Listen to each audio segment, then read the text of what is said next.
Hello dear students, मैं राहुल विद्यार्थी प्रवक्ता श्री शक्ति डिग्री कॉलेज शाकाहारी घाटमपुर कानपुर नगर।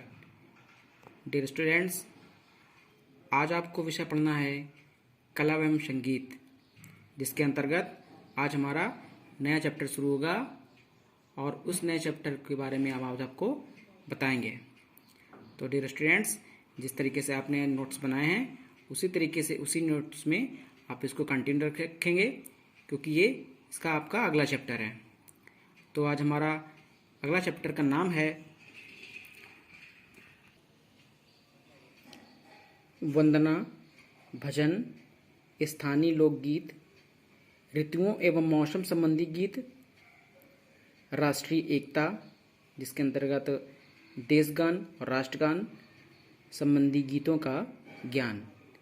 ये हमारा चैप्टर का नाम है।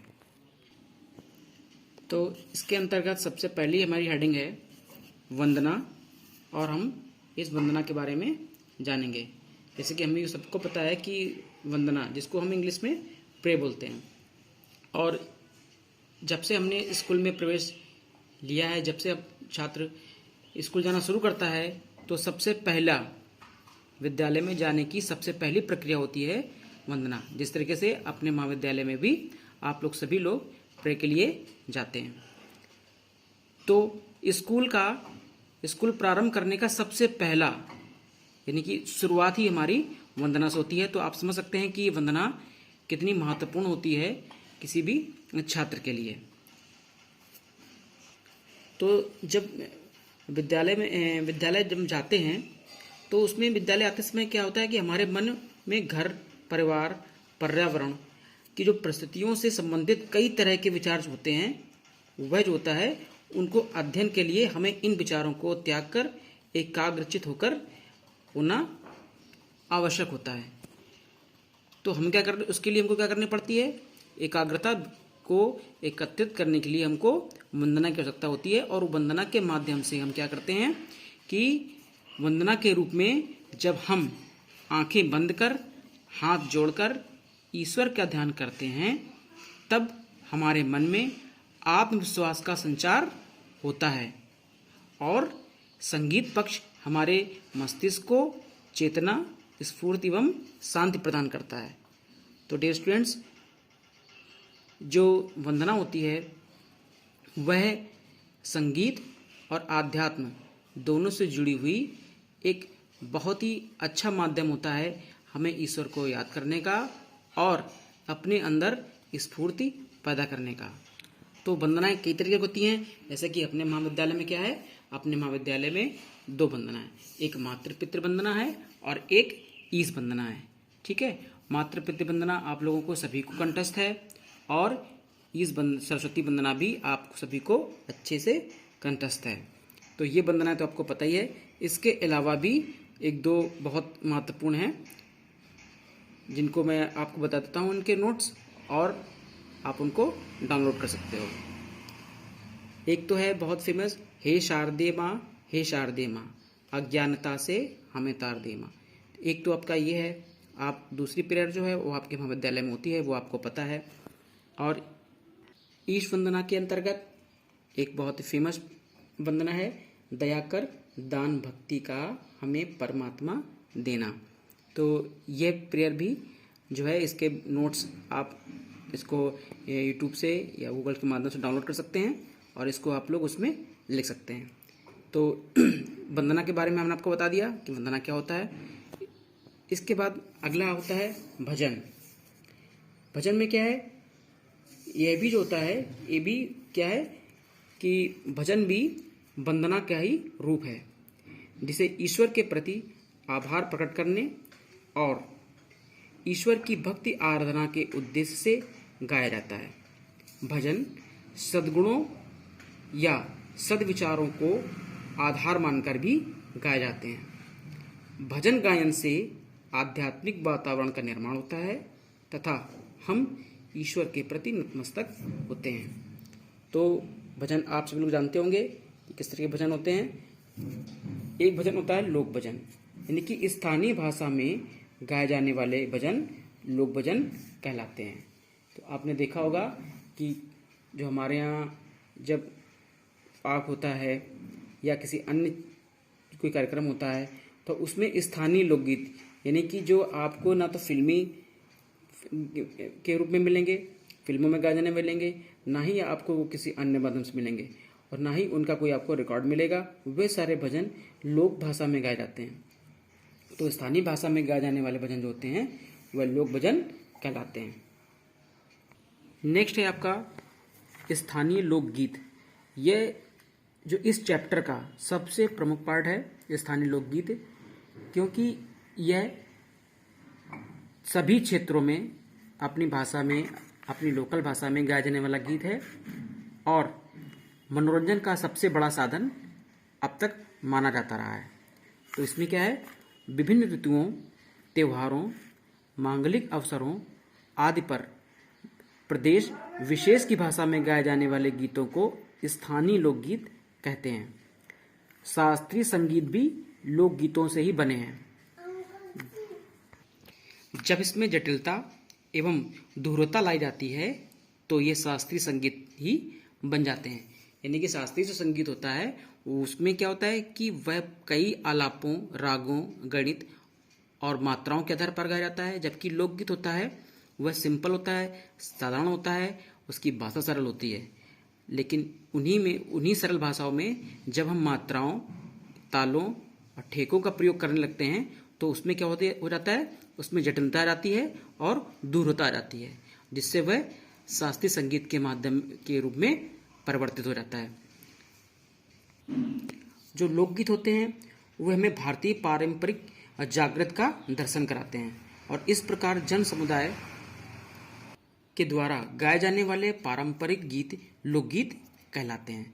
इसमें क्या होता है, इसमें ग्राम गीत भी हैं और कस्बों तथा शहरों में गाए जाने वाले भी गीत इसी में सम्मिलित होते हैं। और शास्त्रीय संगीत भी लोकगीतों से बना होता है, ये सब मैंने आपको बता ही दिया है। और इसमें क्या होता है कि इसमें जो शास्त्रीय संगीतों में जो भाषा होती है, भाषा ही साहित्यिक भाषा बना दी जाती है और जिसमें वह जटिलता आती है। इसी प्रकार जो लोकगीत होते हैं उसमें शास्त्रीय संगीत का हल्का सा टच होता है।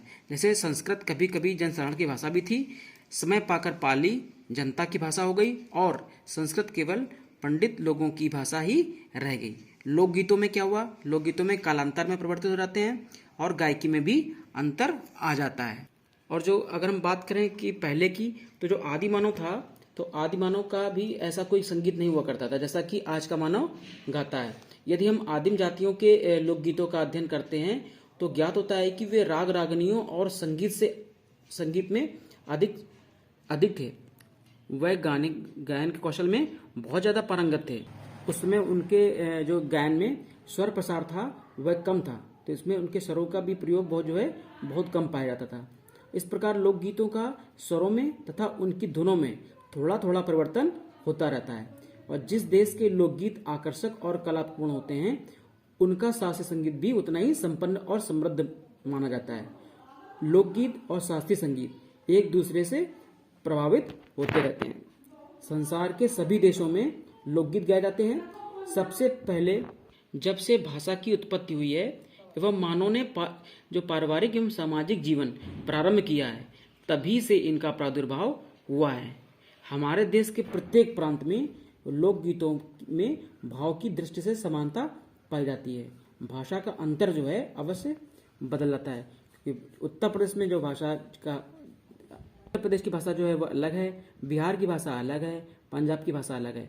तो उनमें क्या होता है कि जो लैंग्वेज है भाई, इसका सीधा सा मतलब है स्थानीय लोकगीत। स्थानीय लोकगीत में जो लोकल भाषाएं होती हैं उनका उसमें समाहित होना, तो वही गीत जो है भाव है वह पंजाबी भाषा में दूसरा होगा, उत्तर प्रदेश की भाषा में दूसरा होगा और बिहार की भाषा में दूसरा होगा। तो इसी तरीके से जो स्थानीय लोकगीत होते हैं वह अपनी भाषाओं को समाहित किए हुए होते हैं। तो डियर स्टूडेंट्स, मेरा कहने का तात्पर्य आप लोग समझ गए होंगे क्या कहना चाहता हूँ। अगले हम चैप्टर में इसको और विस्तार से पढ़ेंगे स्थानीय लोकगीतों के बारे में और जानेंगे लोकगीतों की विशेषताओं के बारे में कि लोकगीत जो होते हैं कि उनकी विशेषता उसमें क्या होती है। जो लोकगीत होते हैं, लोकगीतों में क्या होता है कि लोकगीतों के अंतर्गत इसमें महिलाओं के गीत अलग होते हैं, पुरुषों द्वारा गीत गाए जाने वाले गीत अलग होते हैं और इनमें ज़्यादा वाद्य यंत्रों का प्रयोग भी नहीं होता है। मुख्य रूप से इसमें ढोलक और मजीरा, और बहुत ज़्यादा हुआ तो एक होता है झांझर या चिमटा, जिनका प्रयोग किया जाता है। इसके अलावा इनमें कोई प्रयोग नहीं किया जाता। और इसी के अपोजिट क्या होता है, जो शास्त्रीय संगीत होता है, शास्त्रीय संगीत के अंतर्गत कई सारे जो वाद्य यंत्र होते हैं उनका प्रयोग किया जाता है, जिसमें मुख्य रूप से सितार, तबला, ढोलक और मृदंग आदि, इन सब का प्रयोग उसमें किया जाता है। जो हमारी लोकगीत की भाषा होती है, शैली होती है, ये सिंपल सरल होती है, और जो शास्त्रीय संगीत होता है उसमें मात्राओं, ठेकों और तालों के रूप में उसको जटिल कर दिया जाता है। तो इसी का कारण यह है कि लोकगीत शास्त्रीय संगीत की अपेक्षा अधिक लोकप्रिय होते हैं, और शास्त्रीय संगीत के सुनने वालों की अपेक्षा लोकगीत सुनने वालों की जो है अलग पहचान होती है। तो अब वर्तमान समय में जो गीत की शैली बढ़ी है, काफ़ी बढ़ी हुई है। अभी तक शास्त्रीय संगीत को बहुत ज़्यादा मान्यता दी जाती रही है, लेकिन वर्तमान समय में आपने सुना होगा कि मालिनी अवस्थी, जिन्होंने बहुत ही लोकगीत को आगे ले जाने में उन्होंने भारत को एक अलग पहचान दिलाई है। अपने भारत में ही नहीं, उन्होंने विदेशों में जाकर के भी भारतीय लोकगीतों का प्रचार प्रसार बहुत अच्छा किया है, और जिनके वजह से उनको पद्म भूषण से भी सम्मानित किया जा चुका है। तो डियर स्टूडेंट्स, हम आपको यही बताना चाहते थे कि लोकगीत जो होते हैं वे हमारी आम बालचाल भाषा में गाए जाने वाले गीत होते हैं, जिनका हमारे लिए मनोरंजन की दृष्टि के अलावा आपके जो पाठ्यक्रम में भी उसका बहुत महत्वपूर्ण स्थान है। तो डियर स्टूडेंट्स, आपको इस चैप्टर में कोई अच्छा लगा हो तो लाइक करिएगा, इसके नोट्स ज़रूर बनाइएगा, और समय समय पर जब यूनिट टेस्ट होंगे तो इन्हीं में से आपसे प्रश्न पूछे जाएंगे। अगर आपको इसमें कोई इस चैप्टर में कोई समस्या लगी हो, कुछ पूछना हो, तो आप हमसे व्हाट्सएप के माध्यम से, कॉल के माध्यम से संपर्क कर सकते हैं। मैं निश्चित रूप से आपकी समस्या का समाधान करने का प्रयास करूंगा। तो डियर स्टूडेंट्स, आज के इस वीडियो में इतना ही। धन्यवाद।